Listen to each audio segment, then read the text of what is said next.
ព័ត៌មានបន្ទាន់គ្រោះអគ្គីភ័យបានឆាបឆេះយានដ្ឋានធំមួយនៅខេត្តលំផាងនៅឯប្រទេសថៃបាទនេះគឺជាករណីដែលខ្ញុំអាប់ដេតគ្រោះអគ្គីភ័យមួយករណីទៀតហើយដែលគ្រោះអគ្គីភ័យហ្នឹងគឺឆេះយានដ្ឋានដ៏ធំមួយនៅឯខេត្តលំផាងប្រទេសថៃដែលឆេះយ៉ាងហោចណាស់គឺមានរថយន្តរហូតដល់3គ្រឿងគឺត្រូវឆាបឆេះខ្ទេចរួមជាមួយនឹងគ្រឿងយន្តកសិកម្មមួយគ្រឿងទៀតទាំងស្រុងបាទហើយនេះគឺជាករណីខ្ញុំអាប់ដេតនៅវេលាម៉ោង5ល្ងាចនេះផងដែរហើយឥឡូវនេះក៏មានករណីក្តៅកគុកផងដែរដែលកើតឡើងនៅបណ្ដោយព្រំដែនគឺមានប្រជាពលរដ្ឋប្រមាណអ្នកត្រូវបានទាហានថៃបាញ់ប្រហារអានោះខ្ញុំទុកមកលេខសិនឥឡូវខ្ញុំអាប់ដេតករណីនេះបន្តមួយសិនគ្រោះអគ្គីភ័យដ៏សន្ធោសន្ធៅដែលហេតុការណ៍ភ្លើងឆេះដ៏ធំមួយបានកើតឡើងនៅឯខេត្តលំផាងនៃប្រទេសថៃដោយលេបត្របាក់យានដ្ឋានទុកដាក់រថយន្តមួយកន្លែងនិងស្តុកទំនិញអស់ទាំងស្រុងហើយយ៉ាងហោចណាស់ក៏មានរថយន្ត3គ្រឿងនិងគ្រឿងយន្តកសិកម្មមួយគ្រឿងត្រូវឆេះខ្ទេចទាំងអស់ប៉ុន្តែសំណាងល្អមិនបណ្ដាលឲ្យមានអ្នករងរបួសនោះទេឥ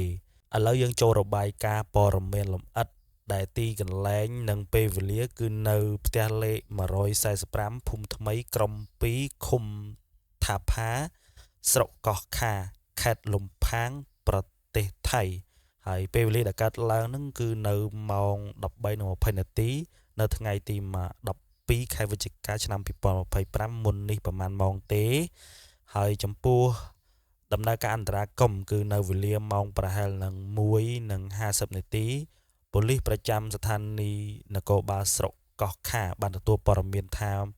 មានករណីអគ្គីភ័យឆាបឆេះផ្ទះប្រជាពលរដ្ឋហើយភ្លាមនោះដែរពួកគេបានសម្របសម្រួលជាមួយនឹងក្រុមពលរដ្ឋអគ្គីភ័យពីទីកន្លែងជាច្រើនរួមមានក្រុមការងារទី2ក្រុងតូចនិងសមាគមសង្គ្រោះជាច្រើនដើម្បីចូលរួមពន្លត់ភ្លើងជាបន្ទាន់ហើយចំពោះហេតុការណ៍ដំបូងនោះគឺឃើញផ្សែងខ្មៅហុយទ្រុបនិងអណ្ដាតភ្លើងបានឆាបឆេះសន្ធោសន្ធៅត្រង់បរិវេណយានដ្ឋានទុកដាក់រថយន្តហើយភ្លើងបានឆាបឆេះយ៉ាងលឿនទៅកាន់ឃ្លាំងស្តុកទំនិញដែលនៅជាប់គ្នានោះហើយដោយសារតែមានប្រេងឥន្ធនៈជាច្រើនបានបង្កឲ្យមានភ្ញាក់ផ្អើលដល់អ្នកជិតខាងតែម្ដងហើយក្រុមពលរដ្ឋអគ្គីភ័យទាំងអស់បានចូលរួមគ្នាប្រើប្រាស់ទឹកបាញ់ពលរដ្ឋដោយចំណាយពេលប្រមាណ1ម៉ោងទើបអាចគ្រប់គ្រងស្ថានភាពបានហើយអាជ្ញាធរនៅទីនោះបានអំពាវនាវដល់ប្រជាពលរដ្ឋថាបើសិនជាមានភ្លើងឆេះអញ្ចឹងយើងធ្វើឲ្យផ្លូវយើងចរាចរណ៍ស្រួលក្នុងបេដារថយន្តប្រតិគិភ័យអីចឹងទៅចំពោះការខូចខាតហ្នឹងគឺมันមានមនុស្ស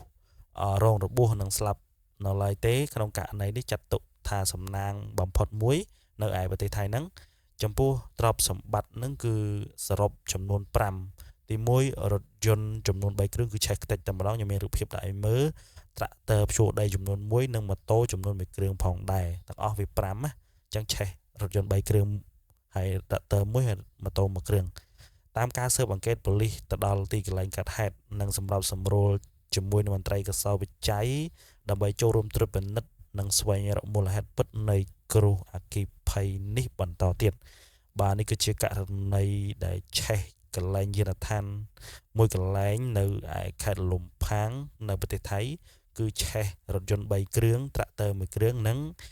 ម៉ូតូ1គ្រឿងតែសំណាងល្អមិនមានអ្នករងរបួសនោះទេបាទឥឡូវយើងអាប់ដេតព័ត៌មានតែប៉ុណ្្នឹងតកតងនឹងគ្រោះអគ្គីភ័យដែលកើតឡើងនៅប្រហែលជាម៉ោង1និងប្រហែលនាទីមុនហ្នឹងនៅថ្ងៃទី12ខែវិច្ឆិកាឆ្នាំ2025នេះចឹងបើមានព័ត៌មានអីអាប់ដេតបន្ថែមទៀតខ្ញុំនឹងអាប់ដេតជូនអ្នកទាំងអស់គ្នាហើយយើងក៏ម៉ោងនេះគឺដូចជាមានបញ្ហាព្រំដែនផងដែរហើយខ្ញុំធ្វើការអាប់ដេតរាល់ព័ត៌មានទាំងអស់ដែលចេញពីខាងហ្នឹងអញ្ចឹង